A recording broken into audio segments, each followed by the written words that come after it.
Shut up and sit down. Emergence of Gandhi. Gandhi ji का उदय. Mohandas Karamchand Gandhi was a lawyer trained in Britain. Mohandas Karamchand Gandhi एक Britain से प्रशिक्षित वकील थे. He went to South Africa in 1893 and resided there for 21 years. वे 1893 ईस्वी में दक्षिण Africa गए और वहां 21 वर्षों तक रहे. The treatment of the Indians in South Africa by the British provoked his conscience. अंग्रेजों द्वारा दक्षिण अफ्रीका में भारतीयों के साथ दुर्व्यवहार ने उनकी अंतरात्मा को झंझोड़ कर रख दिया.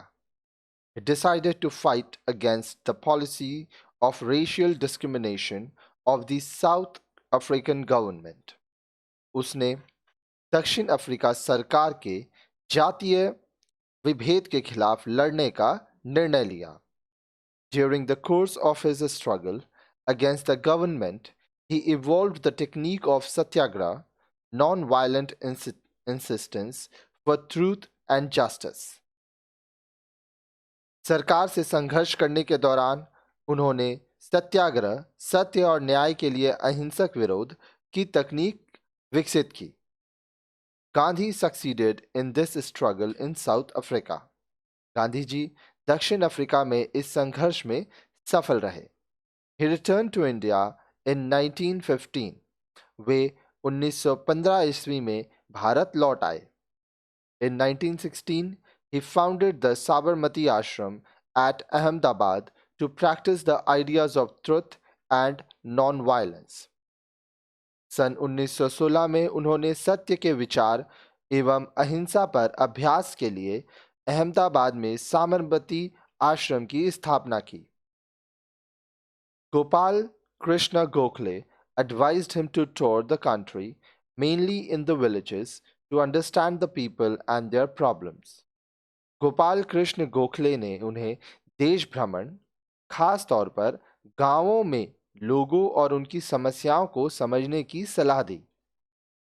His first experiment in satyagraha began at Champaran in Bihar in 1917, when he inspired the peasants to struggle against the oppressive plantation system. सत्याग्रह में उनका प्रथम प्रयोग बिहार के चंपारण में सन 1917 में प्रारंभ हुआ. यहाँ वे किसानों की समस्याओं को सुनने के लिए आमंत्रित किए गए थे. He also organized a satyagraha to support the peasants of the Khera district of Gujarat. These peasants were not able to pay their revenue because of crop failure and epidemics. In Ahmedabad, he organized a movement amongst cotton mill workers. इस समझ के आधार पर उन्होंने चंपारण, खेड़ा और अहमदाबाद के स्थानीय हलचल को सफलतापूर्वक नेतृत्व किया. उन्होंने गुजरात के खेड़ा डिस्ट्रिक्ट में सत्याग्रह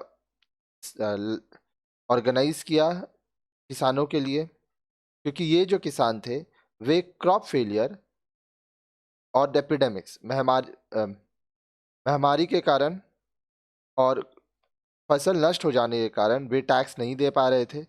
और अहमदाबाद में भी कॉटन मिल वर्कर्स जो थे उनके लिए इन्होंने आंदोलन किया, सत्याग्रह किया. ठीक है.